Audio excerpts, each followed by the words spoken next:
Hey everyone! Ah, Granny. You're back. So, no good news for me then? You saw right through me. The Traveler collected a lot of spirits, and I checked all of them one by one. None of them matches Leela's description. I figured. It was written all over your face. It's alright. I didn't exactly have high hopes for the needle in a haystack approach anyway. Leela's condition is still stable, but we're not really getting anywhere. Well, luckily, I made some progress on my end. Leela's parents told me that he made a new friend recently, and apparently he's been out of the house for days at a time. On one occasion, they secretly followed him and saw him and his friend tinkering around with something at a camp. Yeah, some guy who goes by the name Kokuchu, dressed in what looked like Inazuman attire. Is this really all I'll need, Mr. Kokuchu? Based on my studies of the ancient texts, hypersensitivity is usually treated with desensitization therapy. So, I figure there's no reason it shouldn't work in reverse. Now, for a poor chap like yourself with no sensitivity to spirits whatsoever, you'll have to completely immerse yourself in spiritually rich substances for this to be effective. I'm electing to name this approach hypersensitization therapy. Is it risky? You're the spirit duffer, not me. I'm sure you're more clued up than I am on the potential consequences of brute force clairvoyance. Ultimately, it's your decision. All right, but I do have one last question. What's in this for you? People like me obviously don't have much clout in this tribe, so it's not like I can offer you much in return. You think I'm looking for a reward? Oh, my good sir, take a look at my face. Isn't the answer written here clear as day? What? What's written there? Just a friendly guy who's happy to help. What? So some random guy from Inazuma just felt like helping Leela cure his spirit deafness? Hypersensitization therapy, huh? What a novel idea. Could that really work? Not on Leela by the looks of things. It's anything but novel. Our tribe used to offer it as a treatment once upon a time. But it was so fraught with risks and had such an abysmal success rate that it was eventually outlawed. As for this Kokuchu fellow, I'm sure he has his own agenda. He conveniently disappeared right after Leela got into this mess. Leela's parents gave me the address of the camp, so I went and checked it out. There were clear traces of spiritual energy, and also, look what I found. What's this? A broken shard, probably from a weapon or some sort of ceremonial implement. You feel that? It might look old, but it has extremely strong traces of spiritual energy. Leela must have used this as his medium. It would definitely explain how a spirit duffer like him was able to trigger a clairvoyant experience. Wait, there's something else. It feels so familiar. I think this is somehow connected to my ancient name. Connected how?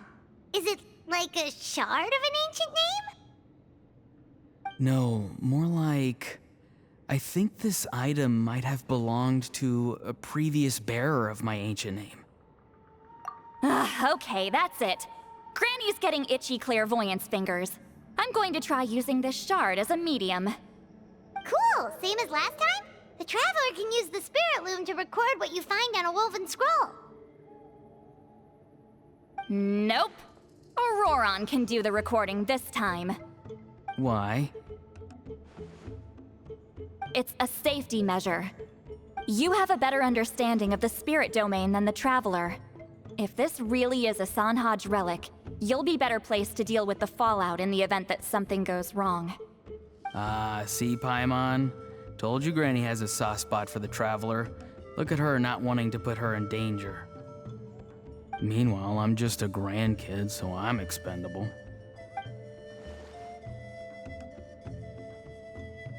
Hey, what are you blabbing on about? Sorry, Granny. I'm ready now. Then let us begin.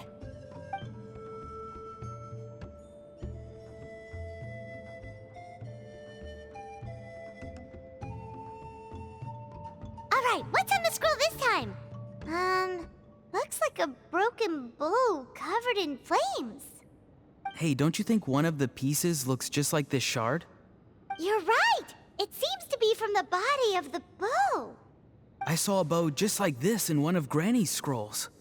Yes, it's the weapon Sanhaj used in the Battle of the Mare Javari. I guess that proves it. This shard is a bona fide Sanhaj relic. Good old Sanhaj. The relic's spiritual energy was fluctuating very strongly, but I wasn't in any danger at all. The Traveler probably would have been fine as well. Now that's a true hero, huh? Generations later and the stuff he used to own is helping to treat spirit duffers. I still think there's more to this story, though.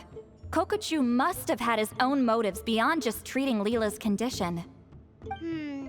Well, okay, we saw the full bow just now, right? Maybe he wanted to see it too, so he could track down the other pieces. I don't know if he'd have anything to gain by doing that. Even if they're Sanhaj relics, I still doubt he'd have much use for a broken bow. Also, why use a spirit duffer in that case? You're basically setting yourself up for failure. Huh?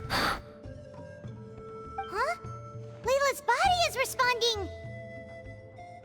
Let me take a look. I can sense a spirit being drawn to the relic. Looks like Granny's plan is working. Leela's spirit is being drawn to the bait. In that case, let me try again. This time using both Leela's body and the shard as mediums. You can do it, Granny. I'm ready to go too. You got the itch too, huh? Plus, Ororon went last time. It's only fair to take it in turns. Fine by me. We know it's safe now, so you shouldn't have any problems.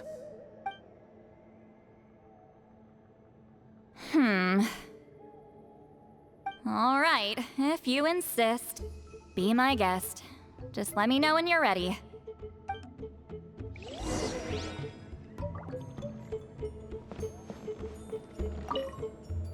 You ready? All right, here goes.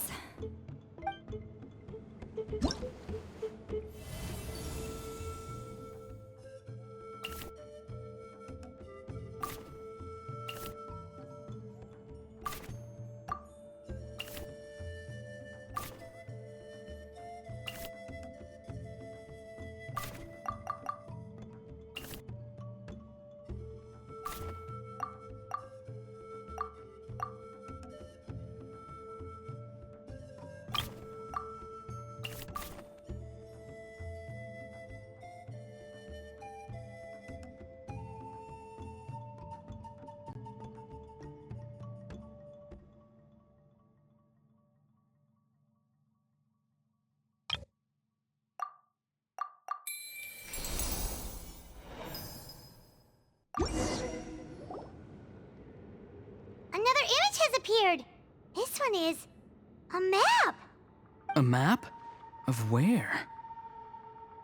Could it be the Mare Javari? The Mare Javari? The Mare Javari was reduced to a desolate wasteland after that big battle.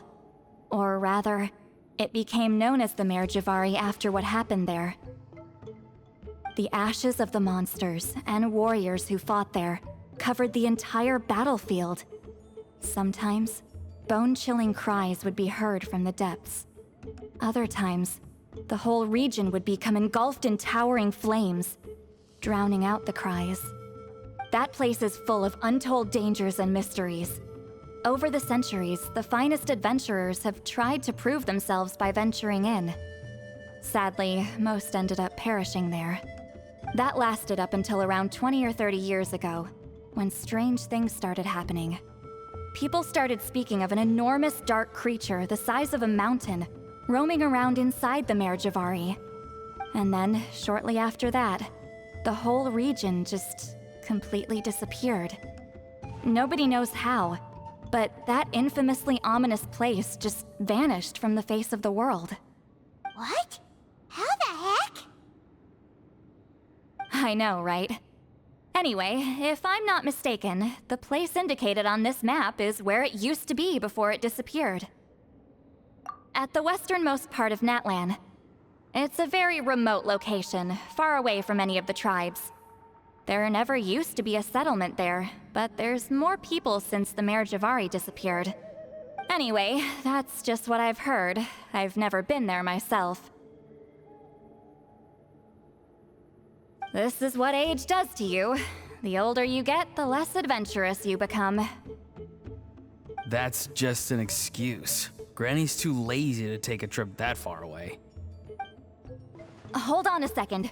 There's a spirit approaching the shard and the woven scroll. Oh, Leela's body is responding again! Quite a strong reaction this time. Does this mean what he was really seeking was the Mare Javari's location? I sense it too. There's a soul nearby. Almost a complete one. This is creeping Paimon out!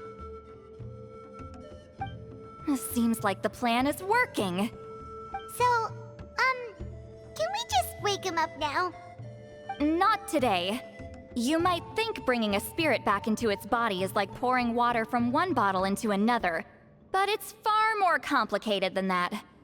I need to borrow a ceremonial sword and make some other preparations. It'll take me about 2 days. But don't worry, now that his spirit's returned, there's just one step left. Let's meet up again in 2 days.